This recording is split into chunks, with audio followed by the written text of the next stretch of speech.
Scaring kids is fun. Being the scared kid, not so much. Until it is. I still have vivid and oddly fond memories of being scared as a child, whether it was jumping at the lively decorations while going trick-or-treating with my parents, or walking down the aisles of my local video store and being terrified to find a horror movie with a haunting cover.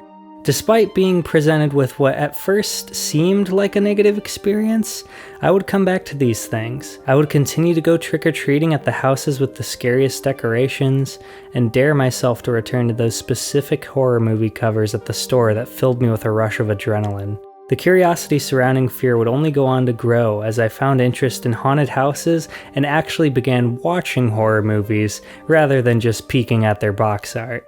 I find it fascinating that many people who admit to enjoy being scared discovered this about themselves at a young age, myself included. Now obviously why people enjoy being scared, as well as why young people enjoy being scared, is a topic that is by no means lightly covered.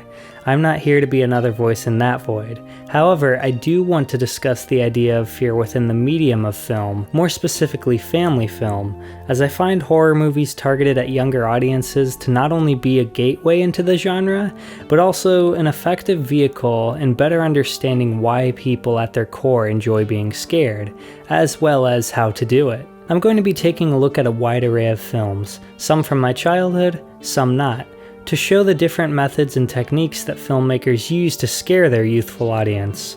Now, I'm not going to be making exceptions for stray moments in movies that are scary, just movies for kids that can be more or less classified as horror.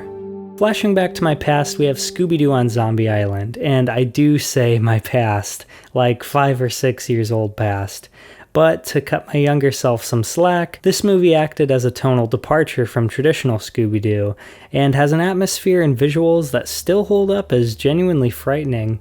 I still remember the rush of excitement I got from renting this from the video store, getting home, turning off all the lights in my basement, and getting ready to watch the scariest Scooby. For anyone unaware, Scooby-Doo on Zombie Island was a more mature story in comparison to the other movies and shows in the series for a variety of reasons, but one of the most notable being that this time the monsters are real, which was heavily hammered into the marketing. Because this time the monsters are real. This time it's no bad guy in a mask. Because this time the monsters are real. The zombies on the island weren't just people in masks, but an all-too-real army of the living dead. I thought this movie would be a good jumping-off point not only because of my personal connection to it, but because it adds the first simple ingredient into what causes horror to strike a chord with audiences: danger. Zombie Island's choice to make the monsters real eliminates that feeling of comfort and safety because we as an audience are now forced to look into the eyes of the unknown. It's a lot easier to have the answer behind an evil force being a person in a mask rather than a real demonic presence, making Scooby-Doo on Zombie Island a true family horror film. And as far as 6-year-old Brian is concerned, it's definitely an effective one.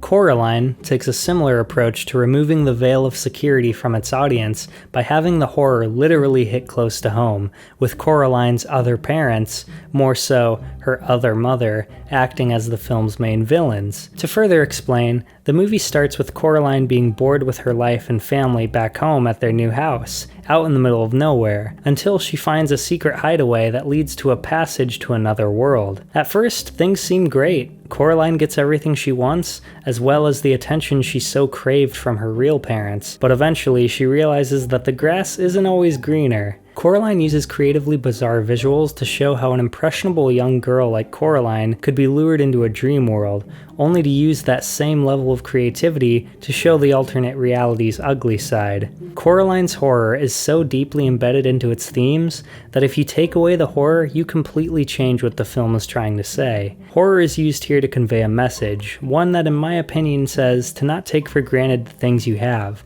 as happiness, whether a person or place, can be right in front of you the whole time. And I really appreciate that this is a lesson that both Coraline and her parents learn, making it a horror film that everyone can enjoy. Lastly, I want to dive into family films that play a balancing act between horror and comedy. Personally, I find horror comedy as a subgenre to be one of the most entertaining if done right, which is a rare case seeing as how both horror and comedy are so subjective, as what's funny or scary to one person could fall flat to another, so combining the two genres only serves as a greater challenge. However, it's been proven to work before in films like the Evil Dead series, Jennifer's Body, and Shaun of the Dead, all of which are not made for kids, so I'm going to talk about Wallace and Gromit and the Curse of the Wererabbit. Wallace and Gromit is a series I love, and throughout its run has dabbled into genre parodies more than a few times, with horror being no exception. But Curse of the Wererabbit was the first time in which it was done in feature-length form. Wallace and Gromit, a longtime duo of man and dog, are partnered together in a pest control business, with the bulk of the movie's conflict coming from the recent emergence of a giant, unnatural wererabbit creature that's eating all of the local town's crops. Wallace and Gromit must stop the beast and save the town's crop supply. It's a simple setup, but the real enjoyment of the movie comes from its ability to balance wit, horror, and slapstick. There's great use of wordplay. Gold? Yes. 24 carat? Get out of my way. And hilarious visuals and gag timing. What you see is what you get. A bullet. A bullet? A bullet? What kind of bullet? But the movie never sacrifices tone for a laugh. The horror atmosphere and suspense of Curse of the Wererabbit, while parody, is never the butt of the joke. The tone is taken seriously, the humor coming from the characters themselves and how they react to the situation. Take the scene in which we see a character transform into the Wererabbit, for example. Sure, it's a huge, fluffy rabbit that the character's turning into, so it's inherently a little goofy, but all the makings of an effective horror scene are there. You have the wince-inducing sound design of the man-to-bunny transformation itself, you got the swelling score, and the moon backlighting the dark, foggy forest. Sure, it's nothing that'll cost you any sleep, but the movie's commitment to stay in the moment is admirable, and if anything, it strengthens the comedic bits of the movie because you're more invested as an audience member when the jokes land. It's a dance between horror and comedy that I find many modern straight horror movies struggle to accomplish.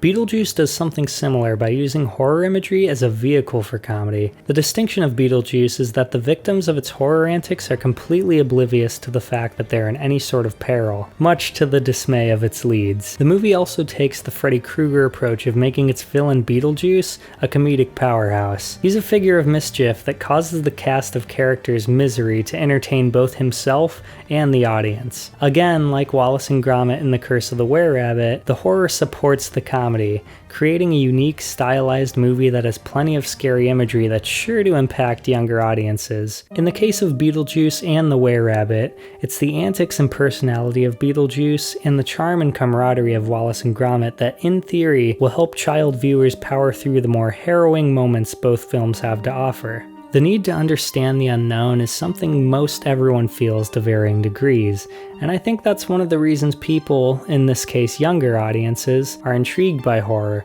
outside of the appeal of the thrill you get while watching them. Scooby-Doo on Zombie Island has a twist that reveals that everything isn't always as it seems on the surface, providing the film with an unexpected victim of injustice. Coraline takes the audience through a storybook horrorland that eventually leads them to a mature lesson that aims to help them grow as individuals. And while I could talk about the morals that Beetlejuice and Curse of the Wererabbit house, I think they're much more important in that they have the potential to open up viewers to a new style of humor that they may have been unfamiliar with otherwise. So while children and adults alike may seek out horror movies for the sheer scare factor of them, it's very possible that it's what's buried beneath the surface of these stories that keep us coming back for more.